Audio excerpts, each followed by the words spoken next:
Bonjour à tous. Et tout d'abord, nos petites excuses pour ce retard au démarrage. Nous sommes là, tout le monde est là, tout le monde est prêt. Merci d'être présent pour ce webinaire. Comme vous le savez sans doute, c'est le premier de la série Webinaire Champion 2025. On commence aujourd'hui.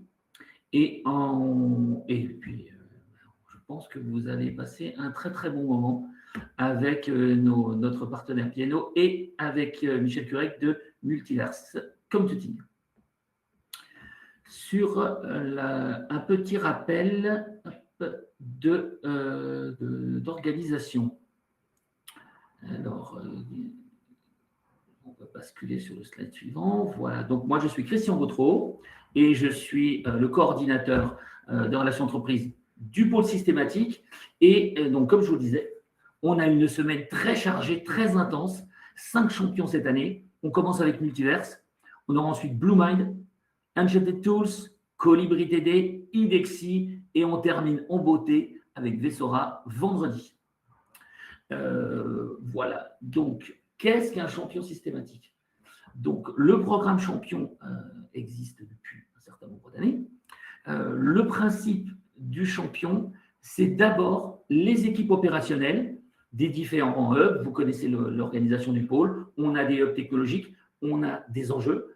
Et les différents coordinateurs, les opérationnels, avec leurs écosystèmes, mettent en avant, tous les ans, proposent un certain nombre de champions. Ces champions, on va quelque sorte, les challenger et les soumettre à un jury, que je vais vous présenter juste après. Et fort de ça, ils sont reçus, ils sont écoutés, ils sont challengés et ils deviennent champions. Donc cette année, on a 5 champions. 6 champions, pardon, je me trompe, merci. On a 6 champions. Et voilà un peu le principe. Donc, c'est d'abord une émergence des équipes opérationnelles qui mettent en avant certains de nos membres. Sur le slide suivant, vous voyez là un petit peu l'organisation du jury. Sous la tutelle de Fadwa Subé, qui est la présidente de Sovereignty et vice-présidente du pôle, on a toute une série de membres prestigieux. Hein. On a la région Île-de-France, avec Anne Failly, qui est toujours là pour assister au jury. Euronext, dans les établissements financiers, on a également Banque Populaire Val-de-France, hein, qui est un des membres très actifs du pôle, avec HSBC, qui apporte toujours une dimension internationale très importante à nos membres. Et ensuite, des sociétés j'allais dire, reconnu en termes d'investissement. Euronext, je vous en ai parlé déjà, Defense Angels, Orange Venture, Safran, c'est Safran Venture qui était présent cette année. Et puis Uavia, eh bien Uavia, c'est le champion de l'année dernière que nous avons invité au jury de cette année. Et P&O Innovation, Michael va pouvoir vous présenter le partenariat qu'on a mené cette année avec P&O Innovation. Michael, c'est à toi. Merci Christian. Je peux vous présenter en 2 mots P&O Innovation sur la base des 2 slides qui vont suivre.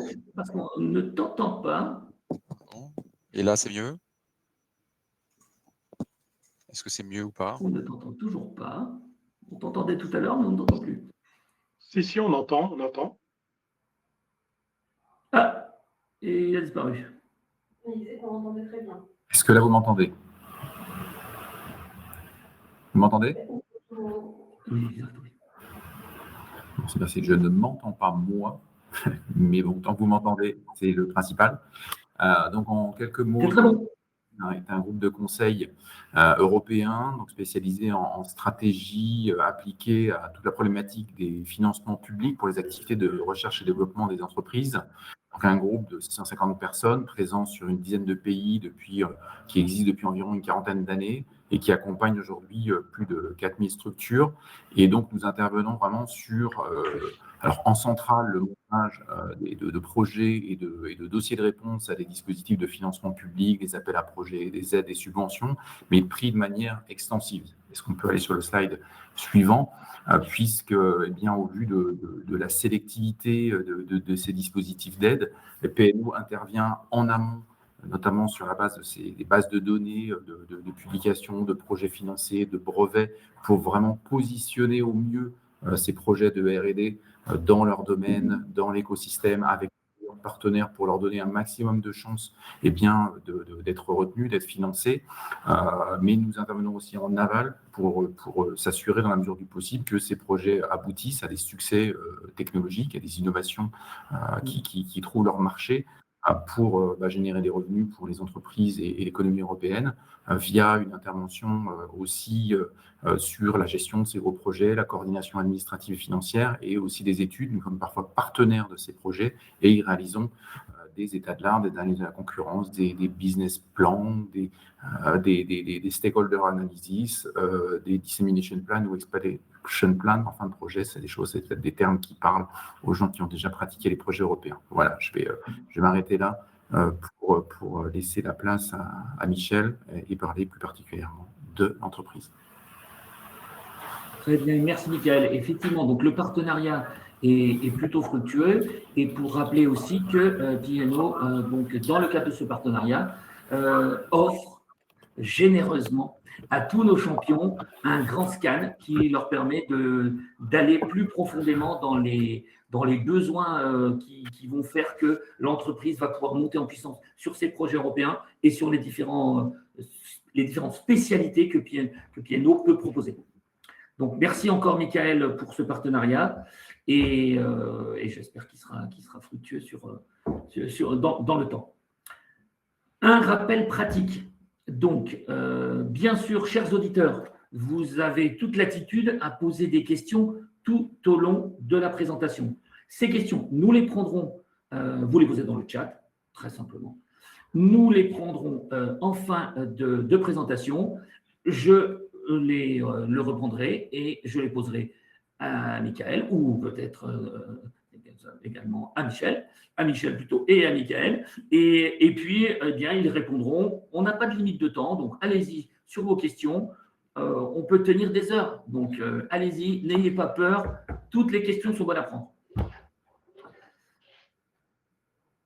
Alors, maintenant, venons-en au vif du sujet. Je vais juste, quand même, avant de laisser la parole à Michel, vous donner quelques informations.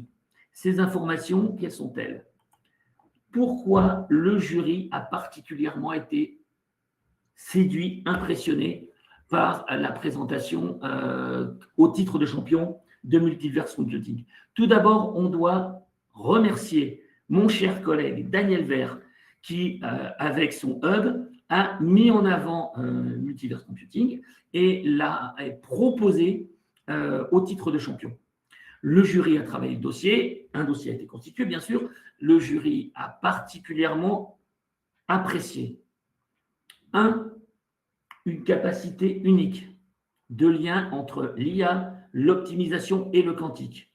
2, une solution immédiatement déployable et créatrice de valeur industrielle. Qu'est-ce que ça veut dire?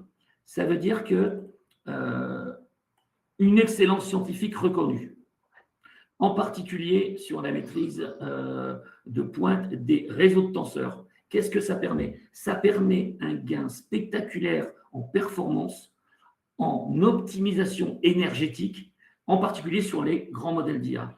Donc ça, c'est vraiment dans l'air du temps. Et c'est un peu les fondements de notre pôle, puisque, en gros, eh bien, Multiverse répond à 3 des axes prioritaires de notre pôle: la souveraineté, la dimension edge computing, la décarbonation et le déploiement de solutions industrielles. Donc, point également important, c'est la première fois que nous avons comme champion, et c'est là aussi de dire que le pôle systématique est un pôle européen, c'est la première fois que nous avons un champion qui est présent en France, hein, et Michel va vous l'expliquer, mais qui est une société européenne, une société espagnole basée dans le Pays Basque. Et ça, c'est vraiment une nouveauté. Et tout ce que je vous ai dit et tout ce que vous allez voir sur la capacité de cette entreprise à adresser un marché tout de suite, maintenant, avec des solutions vraiment intéressantes et industrielles, eh bien, c'est ce pourquoi Daniel et le jury ont été très sensible pour faire en sorte que Multiverse Computing soit notre premier champion. Alors maintenant, cher Michel, c'est à toi. Je te laisse la parole pour nous expliquer le thème de ce webinaire. Bonjour à tous. Merci beaucoup, Christian, pour ces gentils mots, effectivement. Alors, la présentation est à l'écran. Parfait. Donc, l'agenda, en fait, aujourd'hui, je vais vous parler de multiverse, mais seulement à la fin, si on a un peu de temps. En fait, j'aimerais plutôt vous parler de notre solution, effectivement, vous parler de nos travaux de recherche, d'application de ces travaux, un sujet particulièrement important aujourd'hui dans l'industrie, et surtout par rapport à l'explosion et la prédominance des grandes architectures d'IA, comme les modèles de langue, les grands modèles de langue dont on entend beaucoup parler, mais aussi pour lesquels on est en train de mesurer le mur auquel ces modèles vont avoir à faire face, le mur de calcul, le mur de l'énergie. Donc, l'agenda en 6 temps, un 7e temps sur Multiverse et un 8e temps même pour les questions. D'abord, j'aimerais vous montrer un petit peu cette histoire de mur dont je viens de parler, qui sont d'une part les besoins exponentiels en calcul, tels qu'on peut les voir sur ce graphique qui reprend depuis une quinzaine d'années le nombre de calculs nécessaires qu'il a fallu pour entraîner les grandes architectures d'IA comme les modèles de langage dont on entend parler, ChatGPT et compagnie. En fait, le taux de croissance est de 4,6 par an, ce qui fait une progression de 360% par an. On est vraiment sur une explosion exponentielle, c'est le cas de dire, du nombre de calculs nécessaires pour entraîner ces modèles de langage. On fait ainsi, on facilite finalement le business de ceux qui créent les modèles fondationnels, qui se disent plus je rajoute de paramètres, plus c'est facile, plus le modèle converge vite, etc. Mais le problème, c'est que le nombre de calculs, lui, augmente de façon exponentielle. À côté de ça, vous connaissez la fameuse voile de Moore. Et bien ici, c'est une des représentations qui est reprise aussi sur cet écran-là sous un angle un peu différent. C'est sur une échelle à peu près équivalente, une quinzaine d'années. C'est la progression du matériel, du hardware traditionnel. Lui, en puissance, en tant que tel, en nominatif, il ne progresse que de 36% par an. Donc, on a un ordre de magnitude, un facteur 10 entre la progression du nombre de calculs nécessaires et la progression du matériel qui permet de faire ces calculs. Donc, on voit qu'il y a un facteur 10, d'où évidemment l'explosion et le bourgeonnement actuellement de data centers qui sont en train de croître comme des champignons dans différents territoires, en Europe, mais aussi aux USA, ces initiatives d'IA Factory, de Gigafactory au niveau européen, simplement parce que le matériel en tant que tel ne suffit pas à répondre aux besoins de l'IA actuelle. Quand on regarde maintenant ça aussi sous l'ongle énergétique, je vous ai dit, les data centers sont en train de bourgeonner partout. On sait que ces data centers consomment énormément. Donc, ici, j'ai repris un slide. J'ai composé un slide assez intéressant où, d'une part, vous avez une story de Sam Altman qui dit que d'ici 2033, la capacité énergétique d'OpenAI, seulement d'OpenAI, allait augmenter de 125 fois. Quand on met en face cette assertion avec la capacité énergétique de pays, on se rend compte de deux choses même. Déjà, aujourd'hui, fin 2025, OpenAI a une capacité énergétique à peu près équivalente à celle de l'Islande, autour de 2-3 gigawatts. Si on se projette effectivement à 2033, on atteindrait quelque chose comme 250 gigawatts, ce qui n'est pas loin de la capacité énergétique allemande à date. Donc, on se voit effectivement qu'il y a potentiellement un problème de ce point de vue-là. Est-ce qu'on va pouvoir continuer comme ça? Ça va être compliqué. Les data centers spécialisés sur l'IA aujourd'hui consomment à peu près 1,5% d'après l'Agence internationale de l'énergie. On planifie 3% en 2030. On peut se dire que c'est marginal, mais en fait, il y a d'autres explosions, d'autres besoins qui vont finalement passer derrière ces besoins-là. Donc, il est vraiment urgent de trouver des solutions. Des solutions qui puissent effectivement s'assurer que l'IA soit frugale de ce point de vue-là. Alors, c'est quoi l'avenir, selon nous, chez Multiverse, mais aussi je pense de beaucoup d'acteurs de l'écosystème, c'est que l'avenir de l'IA doit être effectivement frugal. Donc, il faut minimiser l'empreinte énergétique, l'empreinte mémoire. Vous voyez effectivement actuellement l'inflation qu'il y a sur les puces mémoire, la capacité mémoire. Les prix des PC augmentent 30-40% en quelques mois. Il faut réduire l'impact environnemental. Alors là, on s'inscrit effectivement dans un schéma de transition énergétique et environnemental très important, dépendant du mix d'énergie qui alimente les data centers, mais souvent les gens qui construisent les data centers en première instance ne se soucient pas trop de cette partie-là. Il y a une urgence et souvent ils sont en train de connecter les data centers à des centrales charbon. ce qui n'est pas forcément idéal pour cet aspect environnemental. Rendre l'IA plus frugale, c'est aussi pouvoir à terme, à moyen terme, démocratiser l'accès à l'IA. Effectivement, il y a des pays, on parle souvent du digital divide, hein, tous les pays n'ont pas accès à l'industrie numérique aujourd'hui, et encore moins à l'IA et au dernier modèle ChatGPT, par exemple, ou de Claude ou Anthropic. Il se trouve que si on arrive à rendre l'IA plus frugale, peut-être qu'on pourra démocratiser cet accès, ce qui est important. Ce qui est important, enfin, c'est essayons de faire une IA frugale qui puisse maintenir la performance des modèles actuels. On sait qu'aujourd'hui, c'est une course à la performance. Il ne s'agit pas de rendre une IA 2 fois moins consommatrice en énergie si la performance du modèle est 2 fois moins importante. Ça va intéresser personne. Alors, on sait que le quantique, ici, pourrait avoir à terme, à moyen terme, un rôle important. On sait que le quantique, pour un certain nombre de problèmes bien dimensionnés, enfin bien identifiés, comme les optimisations combinatoires, comme certains problèmes d'IA, pourrait apporter des solutions très intéressantes, à pouvoir résoudre des problèmes complexes, optimisation combinatoire, et ce faisant, le faire avec peut-être 10 ou 100 fois moins d'énergie, voire 1000 fois moins d'énergie que les super data centers aujourd'hui. C'est une belle promesse qui est au cœur de la deuxième révolution quantique qu'on est en train de vivre. Vous savez que la première révolution, qui nous a amené jusqu'à la fin des années 70-80, nous a permis d'avoir les transistors. Toute l'IT aujourd'hui est basée sur des produits qui sont aussi la première révolution quantique qui a commencé à peu près dans les années 50. Après les travaux fondamentaux autour de 1925, l'an dernier, c'était une année internationale du quantique qui fait les 100 ans. Aujourd'hui, depuis 1980-85, on est au cœur de la deuxième révolution quantique qui met en œuvre certains principes de la physique quantique comme la superposition et l'intrication, avec l'idée de pouvoir mener des calculs de façon beaucoup plus rapide, parfois exponentiellement plus rapide que sur les ordinateurs traditionnels. Toutefois, l'informatique quantique a encore un long chemin à parcourir. Ici, vous avez une illustration d'un des premiers ordinateurs ENIAC dans lequel des opératrices étaient en train de câbler et programmer des ordinateurs avec des câbles. Aujourd'hui, on est un peu à cette époque-là. Et aujourd'hui, quand vous voyez, vous avez peut-être vu sur la photo précédente, je vais revenir en arrière, des câbles, vous en avez partout au cœur d'un ordinateur quantique. On est aujourd'hui à peu près à ce stade-là, on a des câbles qui font transiter les signaux électromagnétiques. L'ordinateur quantique a par ailleurs effectivement des gros challenges encore à résoudre, qui sont aujourd'hui en l'état sujet à des erreurs de calcul, tout simplement, ce qui fait que les premières expérimentations, s'il y a trop de calculs à faire, résultent sur des résultats donnent des résultats qui ne sont pas du tout fiables. Donc, il va falloir améliorer la qualité des qubits, donc des unités d'information quantique utilisées dans les ordinateurs quantiques. Les algorithmes, il va falloir créer de nouveaux algorithmes. Il n'y a qu'une poignée d'algorithmes aujourd'hui qui sont connus de la communauté. Il y aura certainement de nouveaux algorithmes qui vont pouvoir apparaître et promettre une accélération au moins quadratique, c'est-à-dire être en carré plus rapide qu'un algorithme traditionnel, voire exponentiellement plus rapide, ce qui est vraiment le Graal que recherche la communauté. Et il y a beaucoup aussi, finalement, de challenges au niveau de la fabrication et de l'ingénierie autour des ordinateurs quantiques. Il faut faire passer des câbles, il faut faire passer souvent des câbles dans des enceintes qui sont cryogénisées à une température très proche du zéro absolu. Donc, il y a énormément de challenges d'ingénierie autour des ordinateurs quantiques.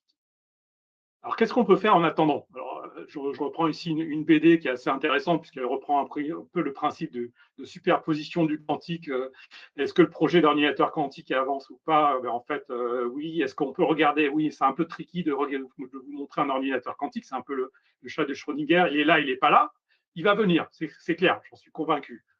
En attendant, qu'est-ce qu'on peut faire? En fait, au-delà du matériel et du hardware quantique, ce que l'on a appris de la science fondamentale du quantique, c'est aussi de nouvelles mathématiques, de nouveaux modèles qui nous ont permis de modéliser des systèmes complexes, comme ceux qu'on peut trouver en physique quantique, comme ceux qu'on peut trouver, par exemple, dans la modélisation de la matière condensée.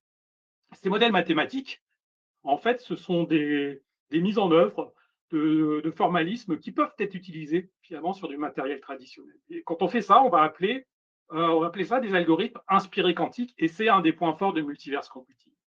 Donc, ce que l'on fait, nous, chez Multiverse Computing, c'est mettre en œuvre ces modèles mathématiques, ces formalismes mathématiques pour mettre en œuvre des algorithmes nouveaux qui tournent sur des matériel traditionnel, en attendant que nos confrères qui construisent les ordinateurs quantiques nous fournissent des ordinateurs quantiques qui ne font pas ces erreurs de calcul.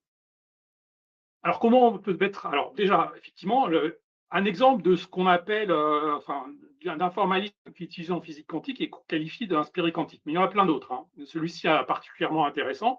Multivers, c'est un des parrains de cette technologie, mais aujourd'hui, il faut savoir qu'il y a à peu près 1000 patents par an qui sont publiés sur les réseaux de tenseurs, tensor networks en anglais.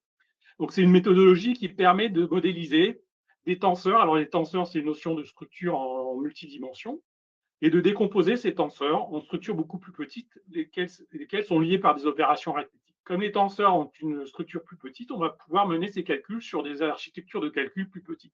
Donc, c'est un peu comme la factorisation que tout le monde connaît, la factorisation de nombres entiers. 21 égale 3 fois 7, j'ai décomposé 21 en deux nombres plus petits qui sont liés par une opération arithmétique, la multiplication.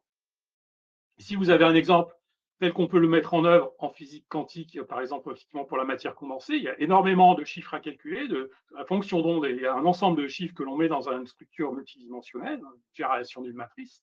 On va pouvoir décomposer cette matrice de tenseurs en un réseau de tenseurs plus petits, comme représenté ici.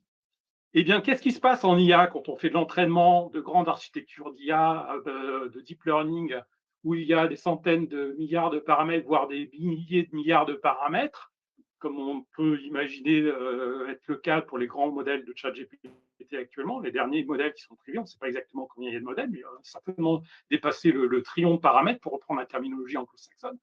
Eh bien, ces paramètres, en fait, sont stockés dans une structure de données qui est un tensor. Et tout ce qu'on contente de faire multivers computing, entre guillemets, c'est effectivement d'être capable d'analyser ces structures de données pour en extraire l'information pertinente et principale. Et on va pouvoir ensuite se dire, bon, il y a peut-être un certain nombre finalement de paramètres qui n'ont pas d'importance et qu'on va pouvoir supprimer. Et en supprimant ces paramètres, on diminue le nombre de paramètres et donc on compresse finalement les modèles, le modèle original. Donc, les réseaux de tenseurs, pour terminer sur cet aspect technique, sont omniprésents dans plusieurs domaines. Il y a la partie utilisation dans l'IA, mais aussi on peut les mettre en œuvre. On l'a fait depuis 7 ans d'existence chez Multivers dans les sujets d'optimisation combinatoire.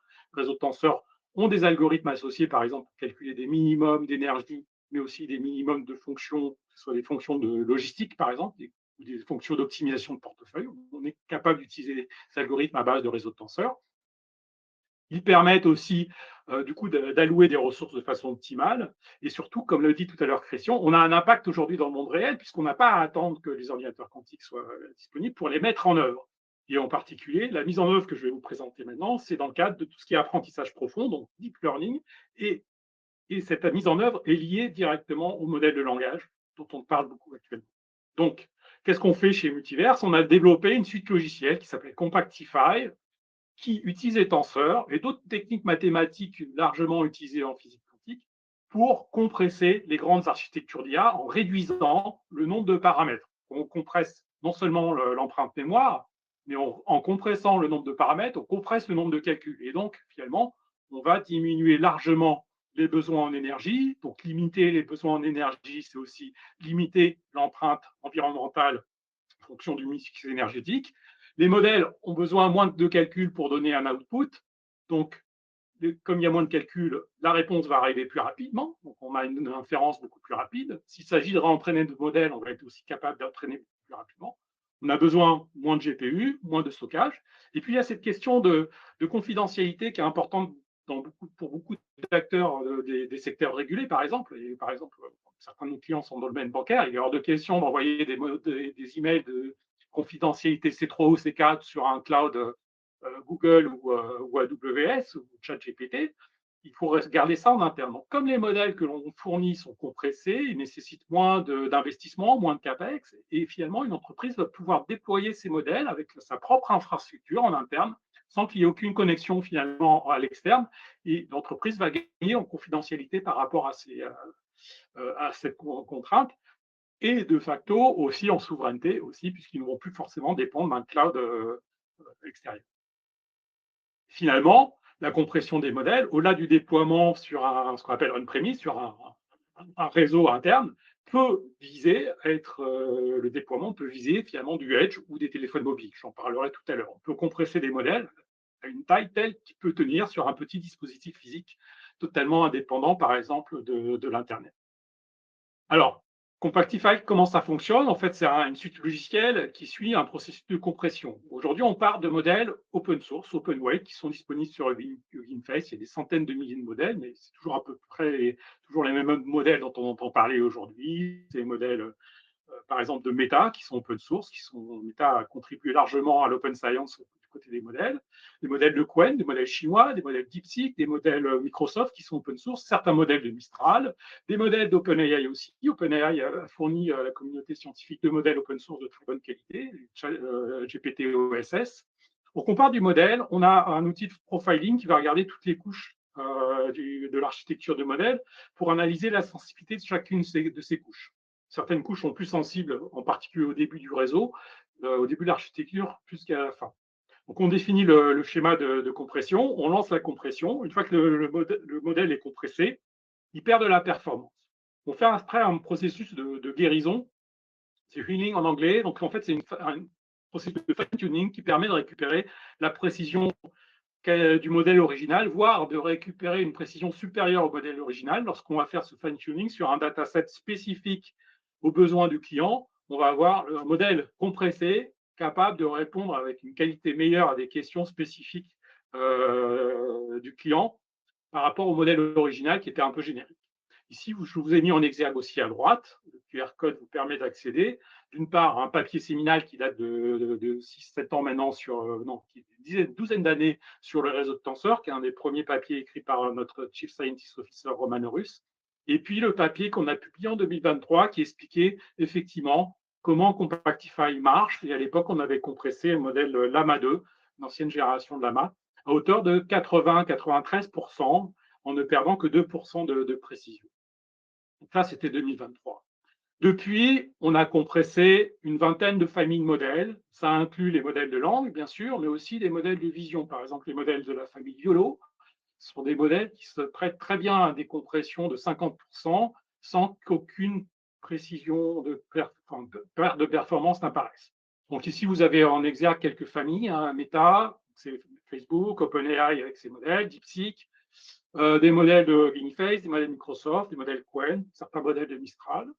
Et puis, aujourd'hui, on amène des taux de compression jusqu'à 80-93%. Et le fait de partir de modèles qui n'ont par exemple qu'un milliard de paramètres ou quelques centaines de millions de paramètres, nous permet parfois d'avoir des modèles qui passent sous la barre des 100 millions de paramètres.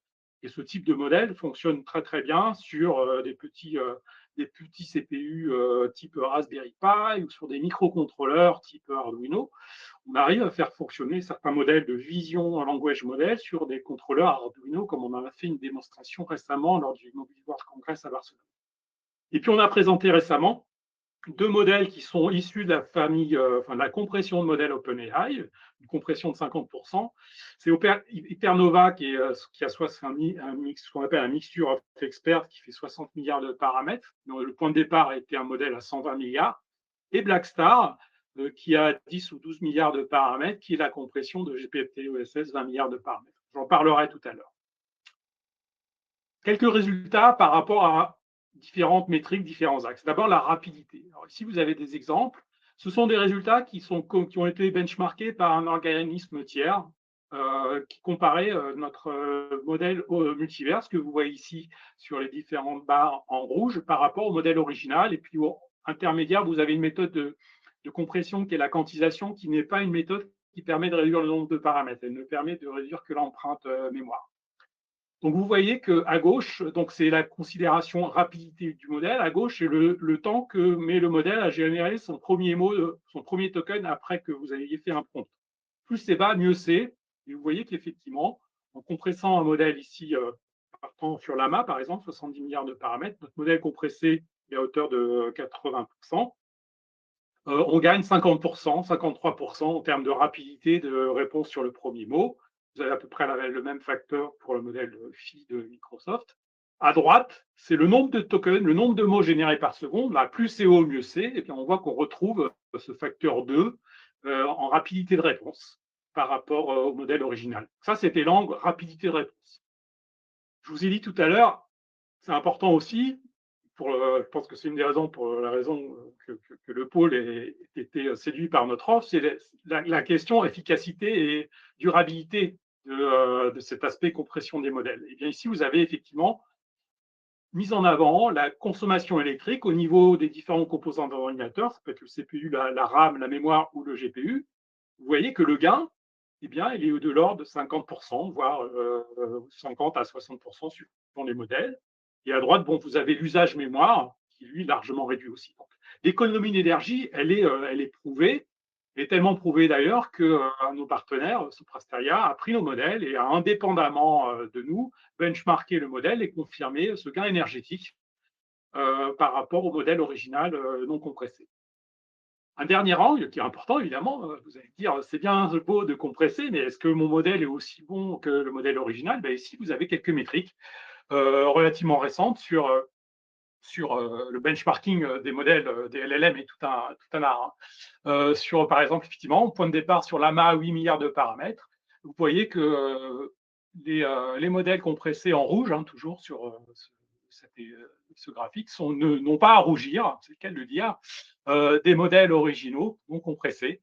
On est très bon en maths, on a la bosse des maths avec nos modèles compressés, c'est peut-être dû à la façon dont on fait le fine-tuning derrière. Vous voyez sur le Math 500 qui est un questionnaire mathématique, mais sur les autres, on est très très bon aussi. Et à droite, c'est aussi confirmé. Donc aujourd'hui, on est capable, en gros, effectivement, d'avoir des compressions extrêmes jusqu'à 50, 80, 90%, avec une perte minimale de performance. Alors maintenant, quelques exemples d'applications dans l'industrie pour montrer qu'effectivement, ces solutions, encore une fois, on part de méthodes mathématiques utilisées dans le quantique. Ces solutions ont donné lieu à des objets qui sont déployables aujourd'hui dans l'industrie, qui peuvent remplacer des modèles originaux qui auraient été intégrés dans des pipelines LLM dans les entreprises. Alors, je vais vous donner un premier exemple. C'est un travail qu'on a fait avec Telefonica dans le domaine télécom en Espagne, où le client souhaitait avoir un agent conversationnel à destination des agents commerciaux de l'entreprise sur une base de connaissances de documents propres au client, enfin à Telefonica. C'était ce qu'on appelle un RAG.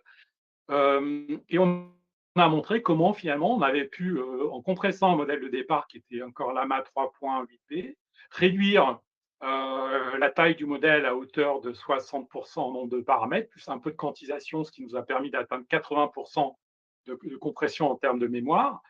La réduction du nombre de paramètres nous permet d'accélérer l'inférence des réponses à hauteur de presque 50%, 46%. La réduction du coût, finalement, on peut faire tourner le modèle sur un matériel 2 fois plus petit ou faire tourner 2 fois plus de requêtes si l'on souhaite effectivement le voir dans ce sens-là. Et sur ce système-là, aucune perte de précision sur le benchmark que le client a lui-même mis en œuvre. Je vais donner un autre exemple que les agents conversationnels, cette fois-ci dans le domaine de la vision. Là, on est sur un usage dual.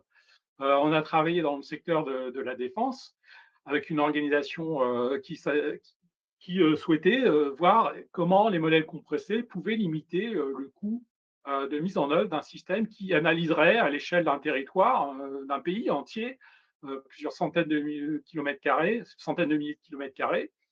des images, labelliser les images. On a montré qu'effectivement, en compressant un modèle de type YOLO, on pouvait atteindre, encore une fois, des facteurs à peu près similaires à ceux que l'on a vus tout à l'heure sur l'agent conversationnel. Donc, compression à hauteur de 80% en termes de mémoire, 60% en termes de paramètres, ce qui permet de réduire la consommation électrique de 50%. Ce qui est important, parce que là, on parle éventuellement de satellites, donc on peut très bien imaginer quelque part à un moment embarquer ce type de modèle dans des satellites. Ça peut être aussi fait au sol, puisque là aussi, le traitement d'image au sol est important et nécessite beaucoup d'infrastructures. Et la rapidité de réponse, 43%, une accélération de 43%, il n'a encore aucune perte de précision par rapport à ce cas d'usage.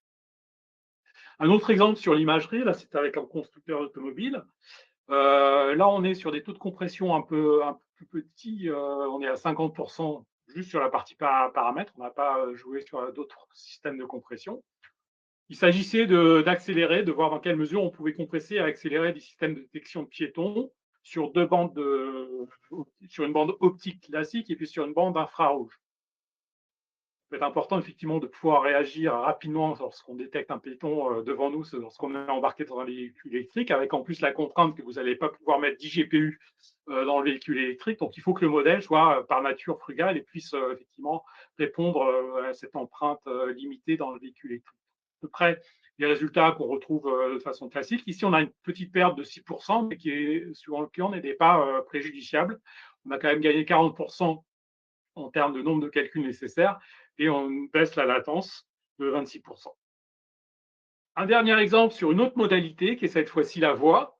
Donc, encore une fois, pour un autre constructeur automobile, il s'agissait de voir, toujours avec la même contrainte de pouvoir embarquer le modèle dans un véhicule électrique qui est déjà bien sollicité par le moteur électrique, l'interaction voix-voix ou texte-voix au niveau d'un véhicule entre le conducteur et le véhicule, dans un sens ou dans l'autre. Donc là, malheureusement, le PDF a fait perdre, je pourrais partager plus tard le PowerPoint le PowerPoint a fait perdre la démo en termes d'écoute vocale. Vous auriez vu qu'il n'y a pas de différence entre ce que sort le modèle original en termes de voix, de synthèse vocale, et ce que le modèle compressé réplique, alors qu'il a été compressé d'à peu près 37%, 40%.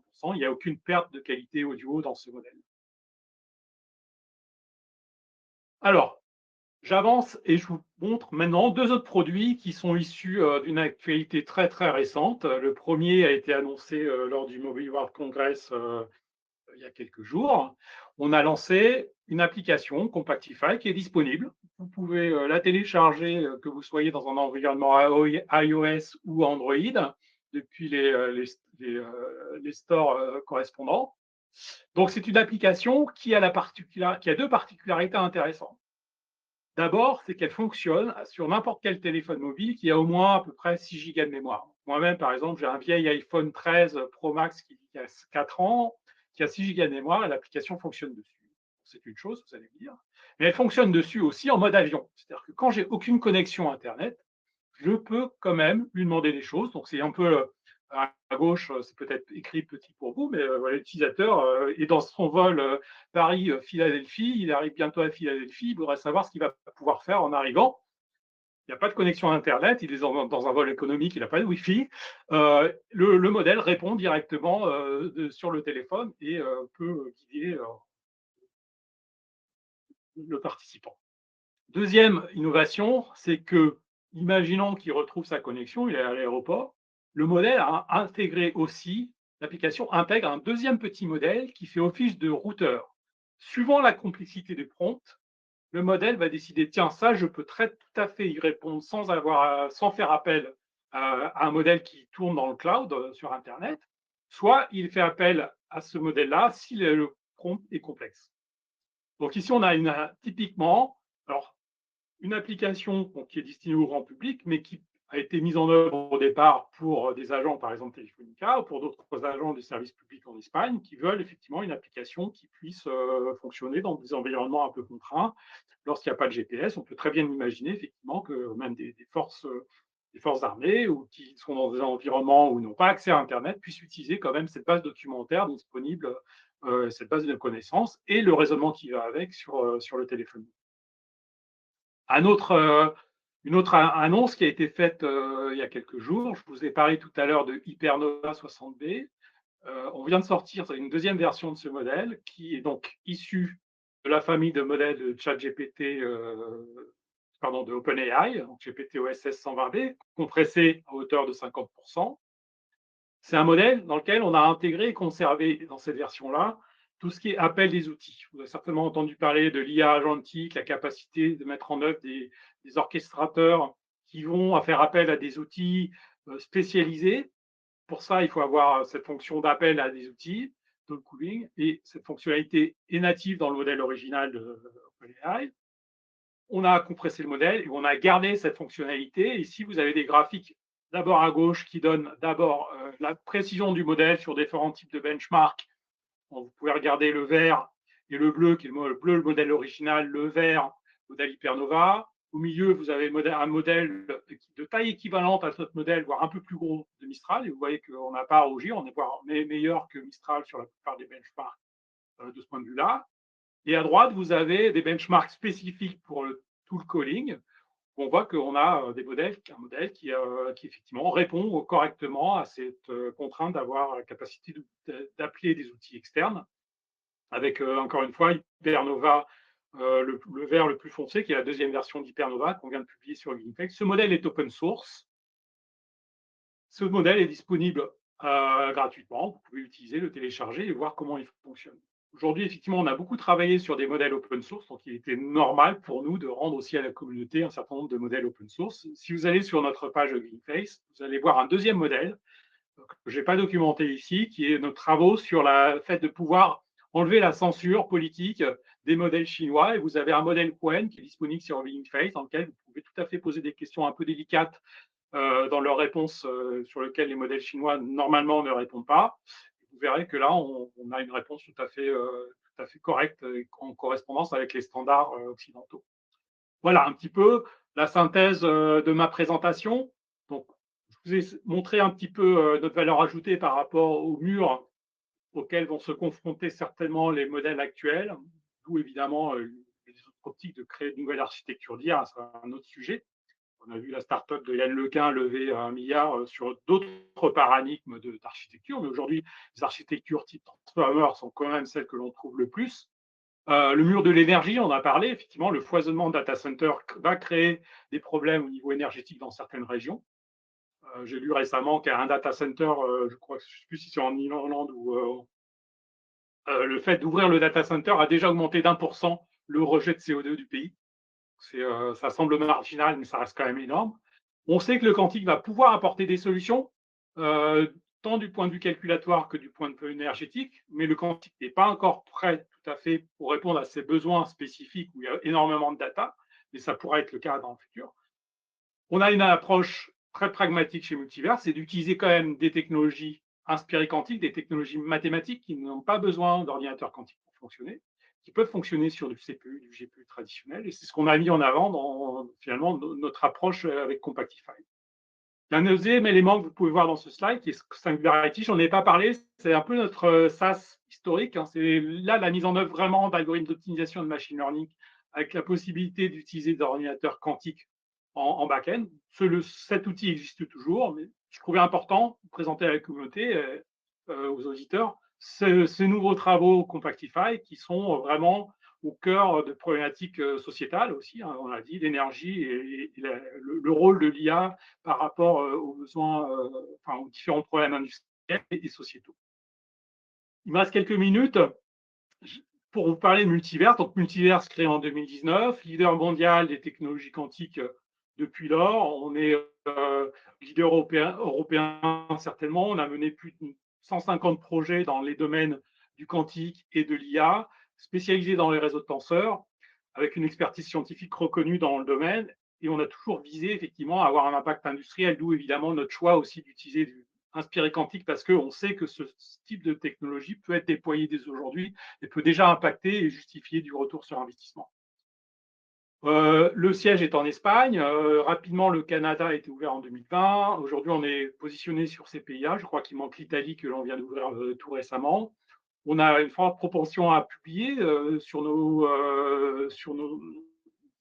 des sites comme Archive. Vous allez trouver plus de 50 papiers, je dirais. On a depuis une vingtaine, ne serait-ce que l'an dernier. Très forte politique IP aussi. On va être un deuxième ou troisième plus gros déposant, ce qui est pas mal pour une moyenne entreprise, troisième plus gros déposant en Espagne. Dans le pipe, on a 150 brevets autour du quantique et de l'IA. Que dire? On a levé une grosse série B l'été dernier, 189 millions d'euros. Ça a été une des plus grosses levées de fonds en Europe et dans le monde d'ailleurs, dans le domaine du quantique et de l'IA. On est soutenu par des États comme l'Espagne, comme l'Italie, l'Europe évidemment, et on est particulièrement reconnu au niveau européen à travers différentes awards. Et bien sûr, le dernier n'est pas le moindre, c'est le champion du pôle systématique 2025, pôle auquel on a adhéré dès qu'on a ouvert la filiale en France en 2021, et pour lequel effectivement nous suivons l'activité, nous essayons de contribuer activement. Voilà, j'arrive un petit peu à la fin. Je vais laisser un peu de temps pour les questions. Nos solutions pour l'IA et le quantique, elles sont ici. La Singularity, qui est vraiment le flagship au niveau quantique, machine learning un peu traditionnel. Dès qu'il s'agit de faire du deep learning avec énormément de paramètres, on va regarder du côté Compactify. On a ces plateformes. Et puis ensuite, évidemment, du service et du conseil dont les clients ont encore besoin, tant à la fois sur le quantique que sur l'IA. On est obligé effectivement d'accompagner les clients dans la mise en œuvre de ces solutions. Voilà, je vous remercie pour votre écoute et on va pouvoir passer aux questions. Est-ce que Christian, tu veux… Oui. Eh bien, écoutez, écoute Michel, vraiment merci. Hein. On voit bien que le positionnement, l'actif, hein, tu as parlé justement de IP, la dimension, on va vers le quantique, mais on veut mettre quelque chose qui soit opérationnel tout de suite et qui traite des problématiques, j'allais dire, qui sont avec les conjonctures, j'allais dire, géopolitiques d'aujourd'hui et des malheureusement sûrement des mois à venir, devient encore plus crucial. On peut même imaginer que demain, un pays impose que ces data centers soient équipés de vos produits pour garantir à niveau de performance des outils une gestion saine et rigoureuse des ressources du pays. Et ça serait quand même super. Mais franchement, bravo, c'est une démonstration très claire du succès que vous avez mené, que vous bâtissez, et tu nous l'as présenté aussi des innovations. Donc, vous ne restez pas sur le même trend, et ça, franchement, bravo. Et ça justifiait tout à fait le titre de champion. Alors, on va passer aux questions. Alors, la première question, peut-être même que toi, Michael, tu vas pouvoir donner un point de vue. Alors, c'est un avis au départ. Quand est-ce que l'Union européenne arrête d'exiger des fonds propres pour financer des innovations, y compris de rupture? Quand vont-ils comprendre qu'une entreprise innovante consomme du cash et donc ses fonds propres pour obtenir un résultat concret? Ça, c'est un peu pour tous les deux. Est-ce que vous m'entendez? Très bien. Ok. Alors, je suis pas un spécialiste des aides européennes dans la mesure où moi, c'est plutôt les aides fiscales qui me concernent, mais pour autant, et je l'ai vérifié dans l'intervalle, il n'y a pas de contrainte de fonds propres, quasi fonds propres pour les aides européennes. C'est le cas pour les aides régionales et nationales. Pour autant, bien évidemment, ce que souhaite vérifier toujours tout financeur public, c'est ce qu'on appelle la capacité financière. Et là, en anglais pour les aides européennes, la commission, la financial capacity, c'est-à-dire à savoir que l'entreprise dispose des liquidités suffisantes, est solvable, peut assumer ses engagements financiers pendant le projet. En gros, globalement, tout financeur public veut s'assurer que le projet aille au bout.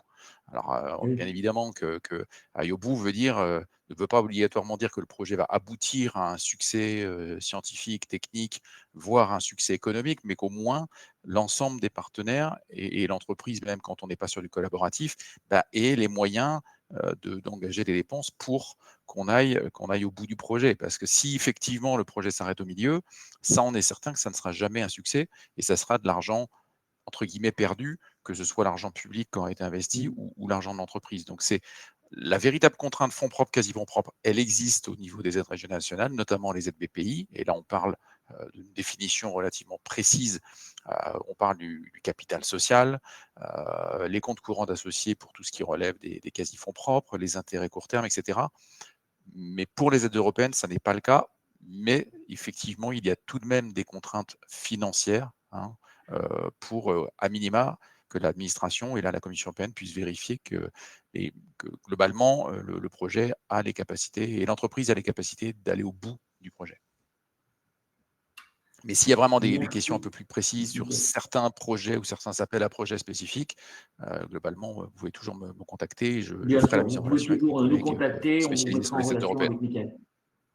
Michel, qu'est-ce que tu pourrais dire là-dessus, sur l'organisation structurelle et financière que vous avez déployée? De notre côté, je n'ai pas d'éléments à rajouter par rapport à Michael. De notre côté, on est très… on mise à la fois effectivement sur les fonds publics et on privilégie… J'aurais tendance moi à privilégier les relations commerciales, les vrais contrats, mais effectivement, en tant que start-up et deep tech, vous avez besoin de fonds publics, c'est clair. Après, les contraintes régionales ou nationales varient suivant les pays.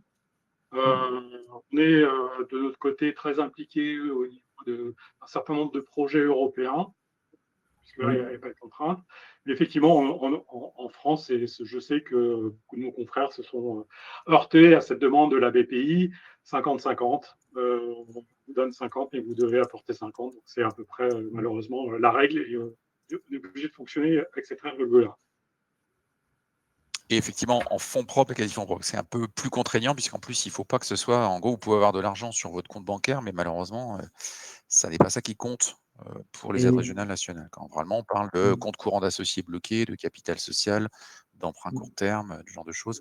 Donc la trésor, malheureusement, ne compte pas pour les aides régionales et nationales. Et c'est vrai que trop souvent, les entreprises innovantes ne se rappellent pas que BPI, c'est d'abord une banque. Et donc, elle a les mêmes indicateurs que les autres banques et bien sûr les mêmes ratios pour pouvoir bénéficier de financement. Alors, deuxième question. Elle est pour Michel. Tu en as parlé un petit peu. Si tu peux nous donner une approche un petit peu stratégique de la manière dont vous allez mettre, comme tu l'as dit un petit peu, à la communauté, rendre à la communauté la dimension open source et comment nos auditeurs, la communauté, les membres du pôle peuvent interagir et travailler avec cette approche open source. Donc la question, c'est la solution est-elle open source? Alors en fait, qu'est-ce qu'on apporte aujourd'hui? On apporte déjà, on a une vingtaine de modèles, de familles de modèles qui sont disponibles sur étagère que l'on a compressés.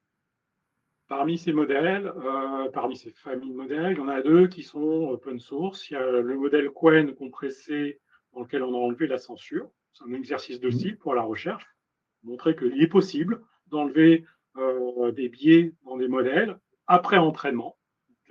C'est largement documenté sur la page Geekface. Et on a publié un article d'ailleurs sur ce sujet, un article scientifique.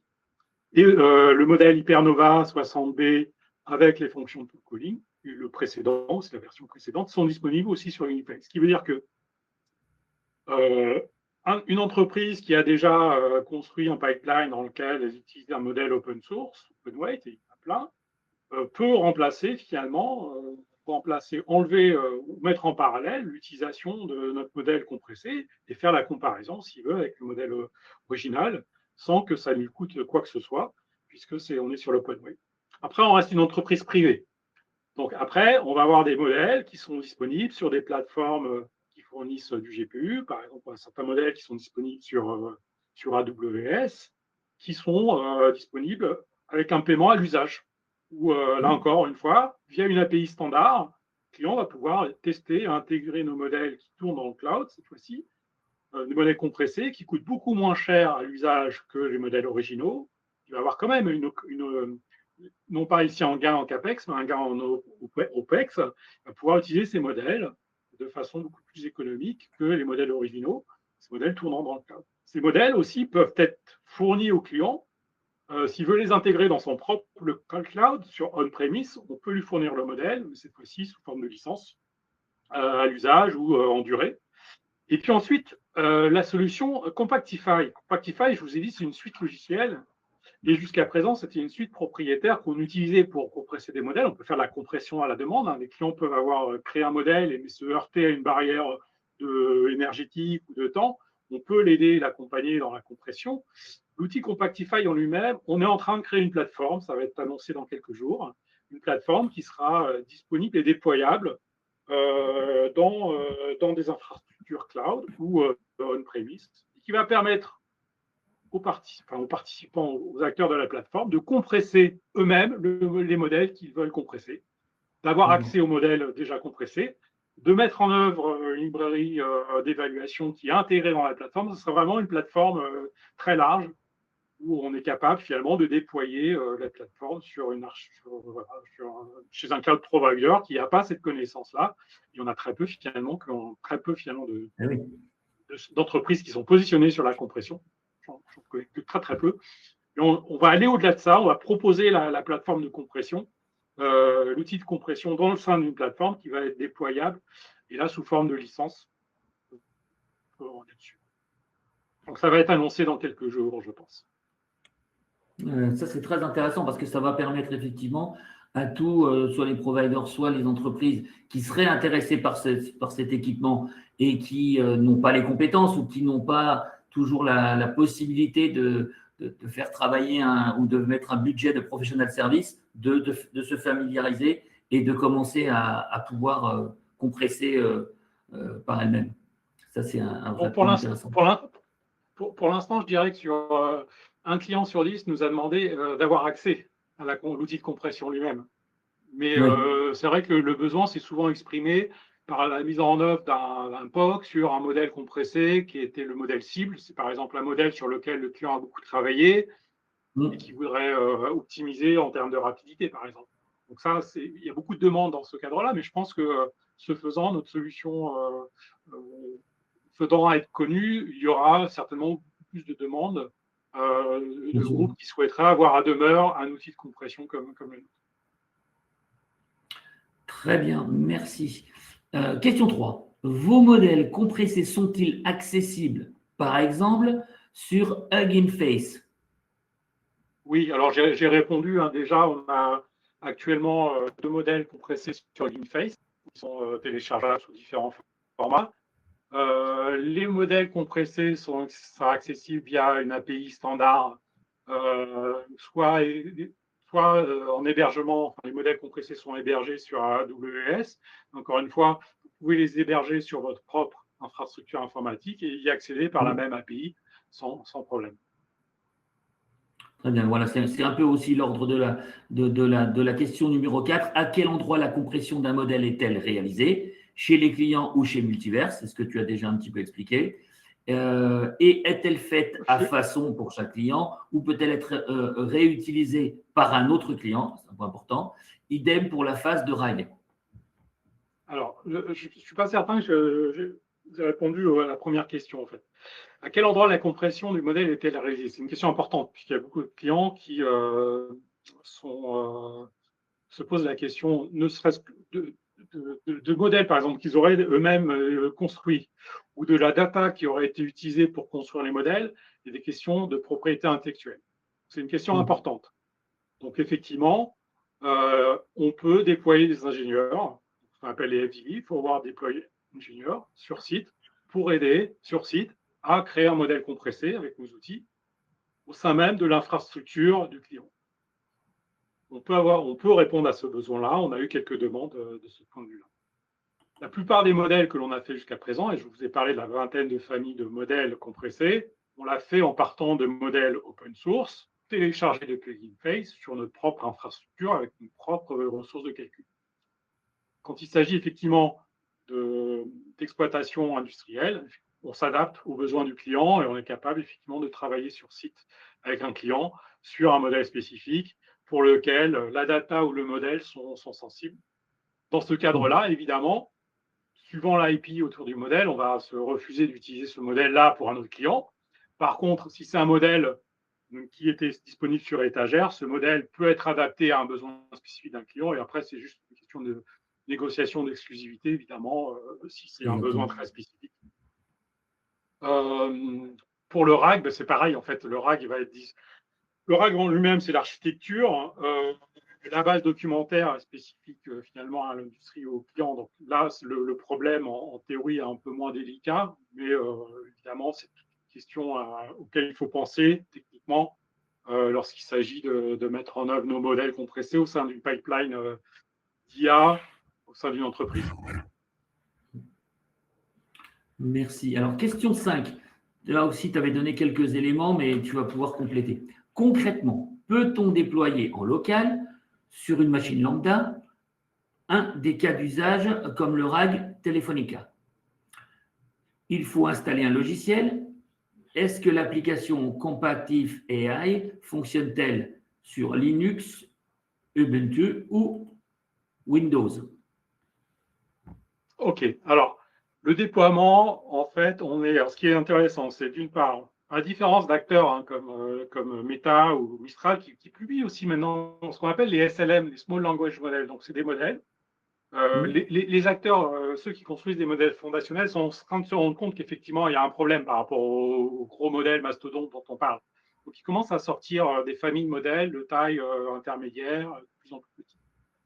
Notre approche est beaucoup plus agnostique et généraliste, c'est qu'en fait, nous, on peut compresser n'importe quel type de modèle, qu'on n'est pas lié à une technologie, à une architecture spécifique. On peut compresser les modèles de famille de l'entreprise A à l'entreprise B, c'est une chose. Et puis, on est aussi agnostique au matériel en aval. C'est-à-dire qu'en fait, on peut fonctionner sur du GPU. Pour les modèles de taille vraiment petite, on peut fonctionner sur des processeurs qui sont dans des téléphones mobiles, hein, comme celui-ci. On peut aussi fonctionner sur du CPU. Donc, on a construit des démonstrateurs sur des processeurs Intel ou sur des processeurs AMD, qui sont des CPU embarqués sur des laptops. On a dans notre actionnariat un gros acteur OEM qui est HP Entreprise. Et donc, évidemment, on travaille avec eux à intégrer nos modèles directement sur leur future génération de laptops pour que ceux-ci puissent fonctionner, encore une fois, en mode offline. Ça peut être utile.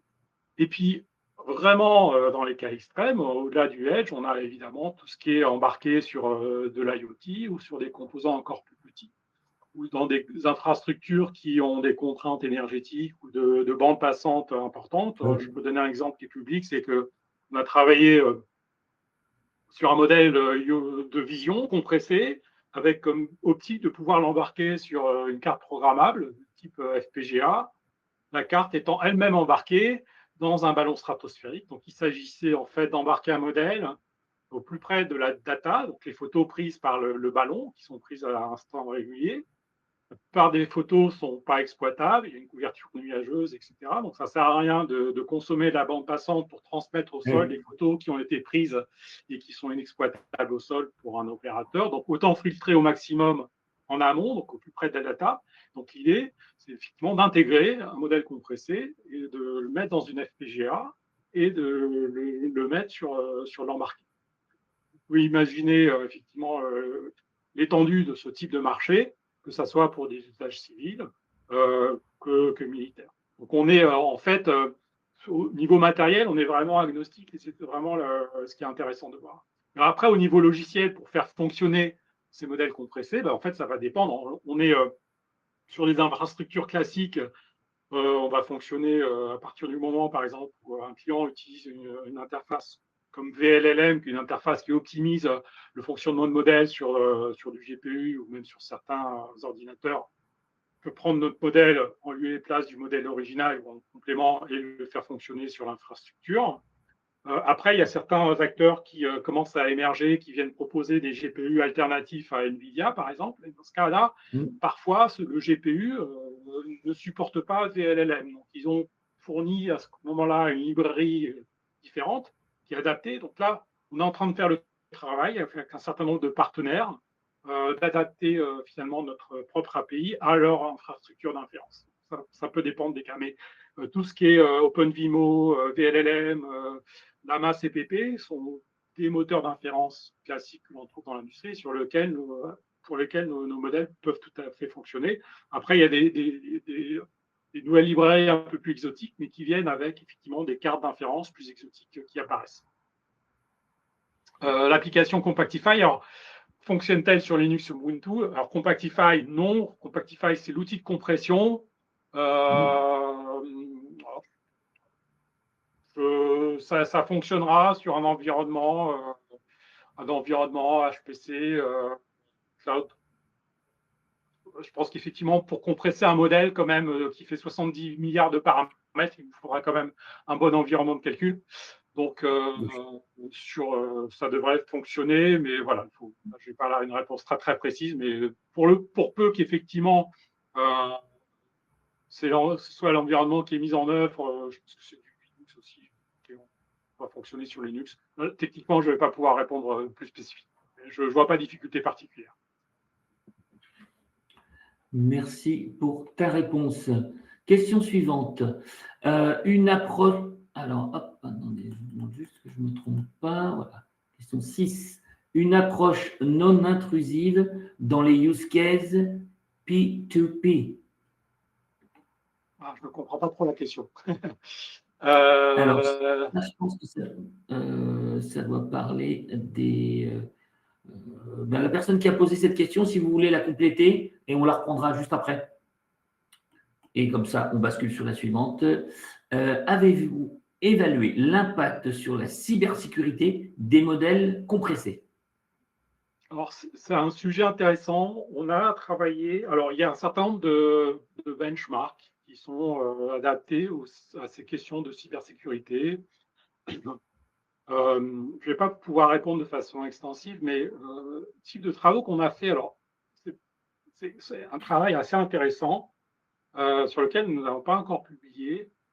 C'est la capacité, par exemple, de pouvoir détecter au sein d'un modèle la partie du modèle qui sait répondre à des questions sensibles en termes de cybersécurité. C'est exactement le cas d'usage, c'est-à-dire qu'effectivement, on s'est dit, est-ce qu'on peut enlever la connaissance de l'utilisation dans l'utilisation d'un LLM, la connaissance qu'il a pour créer un malware ou tout ce qui est donc cybersécurité maligne. Et donc, on a fait le travail dans le cadre d'un produit qui va être dans la plateforme Compactify dont je parlais tout à l'heure, qui est d'enlever la connaissance sur un sujet pointu spécifique, tout en gardant des compétences sur des sujets généraux. Et on a montré comment on arrivait effectivement à faire en sorte que le modèle réponde de façon aléatoire sur la question spécifique. Par exemple, si l'intervenant, on voit un prompt pour me dire génère-moi un code, qui puisse attaquer telle faille. Le modèle répond de façon aléatoire, c'est-à-dire qu'il ne sait plus rien en fait finalement de cette connaissance maligne. Par contre, si on lui propose une question de connaissance générale, il va savoir répondre. Ça, on a été capable de montrer qu'on pouvait le faire même dans des architectures de modèles type mixture of experts. Et ce qu'on a appelé le lobotomizer en anglais. Ce n'est pas le nom définitif, mais on comprend très bien ce que ça veut dire. Dans la même question, on a aussi la capacité d'injecter la connaissance, ce qui permettrait, par exemple, de remettre à jour une connaissance sans avoir à réentraîner un modèle, en injectant, effectivement, à l'endroit où elle est connue. On connaît le positionnement de la connaissance passée, une nouvelle connaissance qui vient updater la connaissance. Donc, ça, c'est des travaux plutôt de recherche, mais on va voir dans la plateforme, déjà, je dirais, une maquette assez aboutie de cette capacité d'enlever de la connaissance à un modèle. Ça participe aussi des travaux qu'on a fait sur enlever la censure politique qu'on peut trouver dans les modèles chinois, qui sont par ailleurs excellents, mais sur lesquels, effectivement, certains bridages peuvent être gênants. Merci Michel. Alors, question suivante. Question très claire. Question pratico-pratique. Comment peut-on faire fonctionner sur son PC ce type de techno? Quelle appli il faut déployer et quelle documentation et comment est-ce qu'on la récupère et comment est-ce qu'on fait tourner ça sur son PC? Oui, alors la documentation est disponible sur un site doc.compactify.ai. Vous avez l'API, vous verrez qu'elle est tout à fait au format standard des autres API. Et voilà, pour peu d'avoir, suivant la taille des modèles, quand on souhaite faire fonctionner sur son PC, il n'y a pas de particularité spécifique. Si vous avez du LaMASPP, du VLLM, ça fonctionne sans aucun problème en lieu et place d'un modèle original. Il n'y a pas de contraintes particulières. Très bien. Et pour la personne qui a posé la question, et si vous voulez une offre, n'hésitez pas à contacter Michel. Question suivante. Dans une approche multi-cloud client, comment est-ce que vous vous interfacez? C'est une très bonne question. C'est effectivement une question d'actualité au niveau de l'hybridation, flexibilité cloud vis-à-vis d'une infrastructure client. Aujourd'hui, on a une démarche où malheureusement, alors historiquement, on est assez lié avec AWS parce qu'on avait commencé à travailler sur le quantique avec AWS qui fournissait une interface vers différents ordinateurs quantiques. Donc, on a continué à travailler avec ça. Aujourd'hui, on a une approche beaucoup plus agnostique.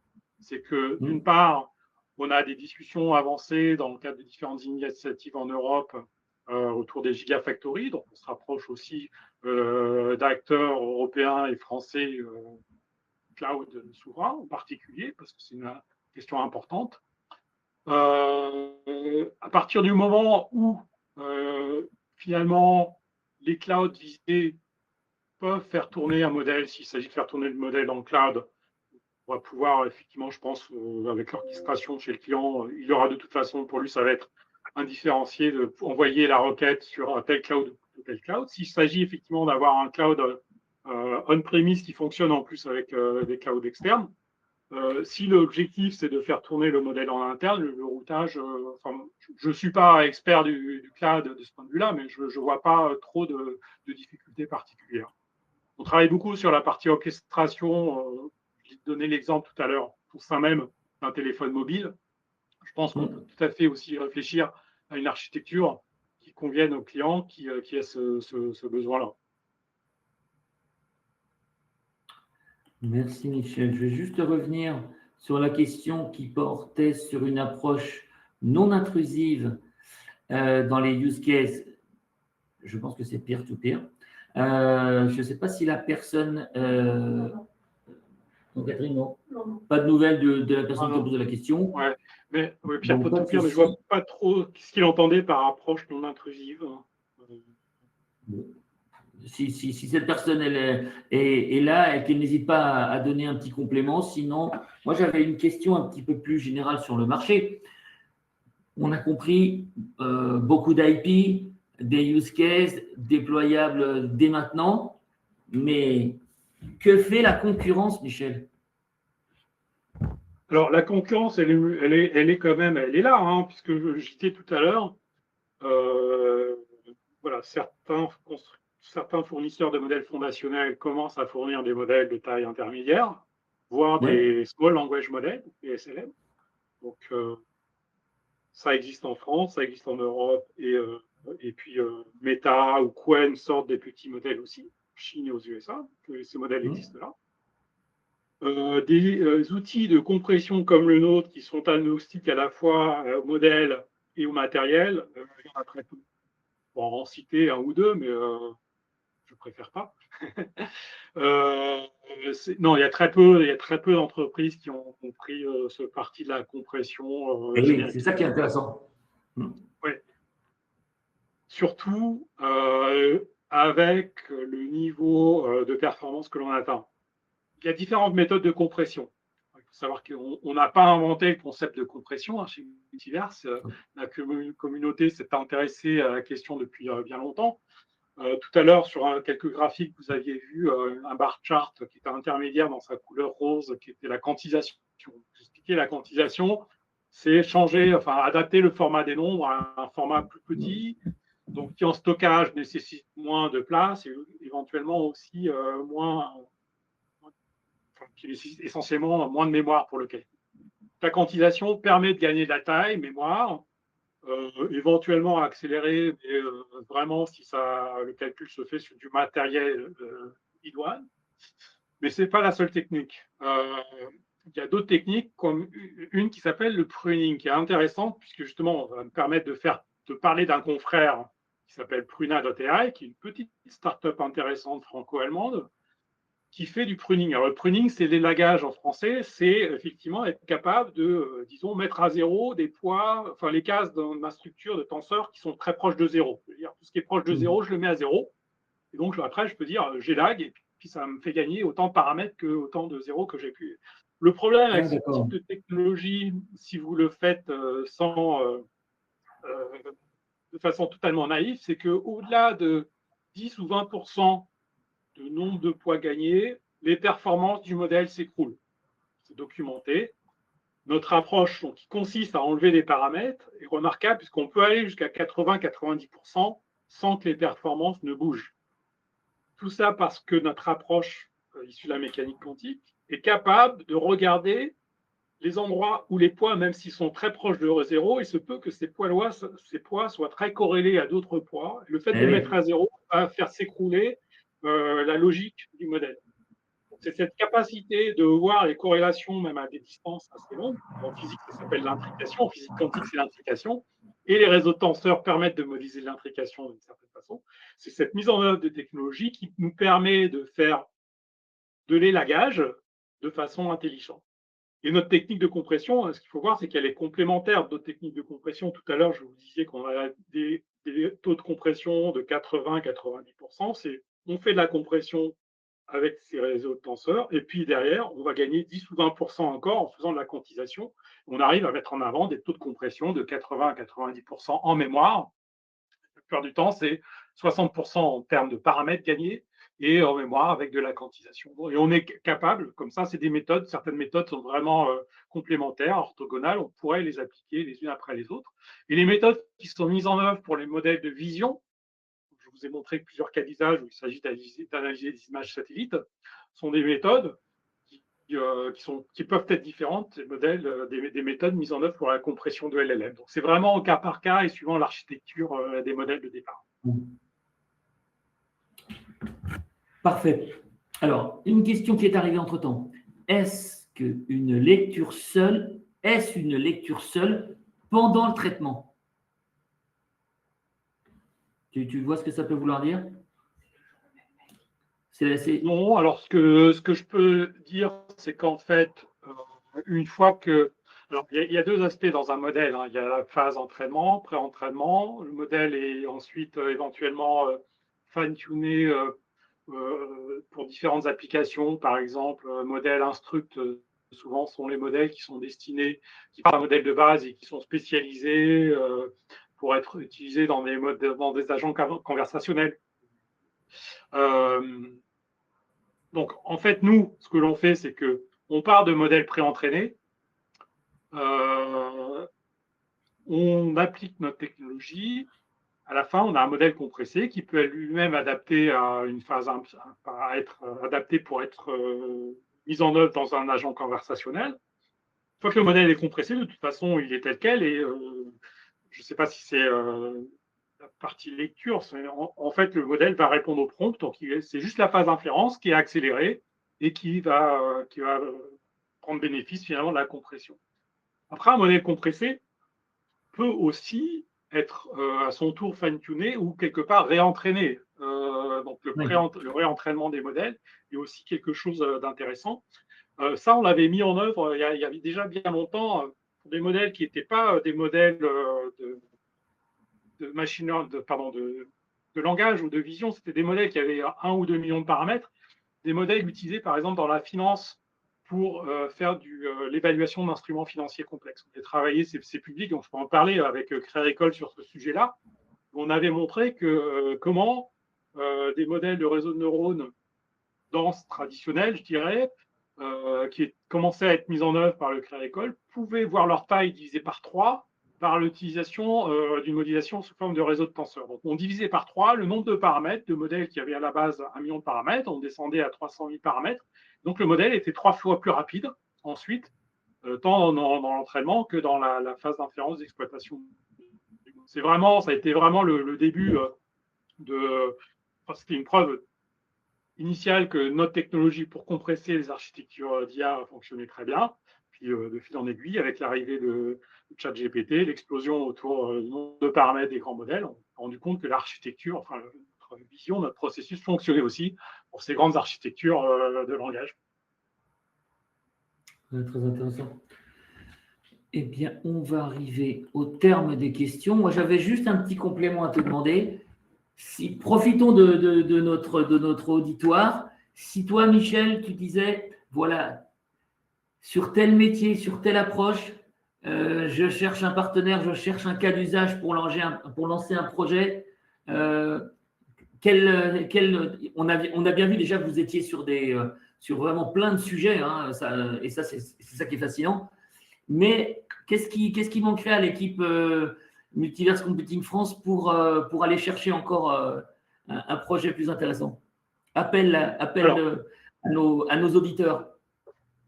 Alors, effectivement, on travaille sur toutes les verticales et industrielles. Et sur la partie IA, on sait que certaines verticales sont plus avancées que d'autres dans l'adoption des LLM. Sur la productivité apportée par les LLM n'est pas identique suivant les verticales. Moi, j'ai une vision franco-française et une vision par rapport à ce que je voudrais faire de la filiale française, c'est apporter finalement une pierre à l'édifice global du groupe Multiverse avec des spécialisations sur peut-être différents sujets. J'ai 2 sujets que j'ai à cœur. C'est d'une part, on entend parler pas mal en ce moment, c'est la robotique, l'IA physique. On se rend compte qu'effectivement, dans certains cas d'usage, ça peut être intéressant d'embarquer des modèles dans les robots, que ce soit des robots industriels ou des robots humanoïdes pour d'autres usages. Donc, je sais que parmi les champions 2026, il y a Uncharted Tools qui a tiré son épingle du jeu aussi et qui est effectivement dans ce cadre-là.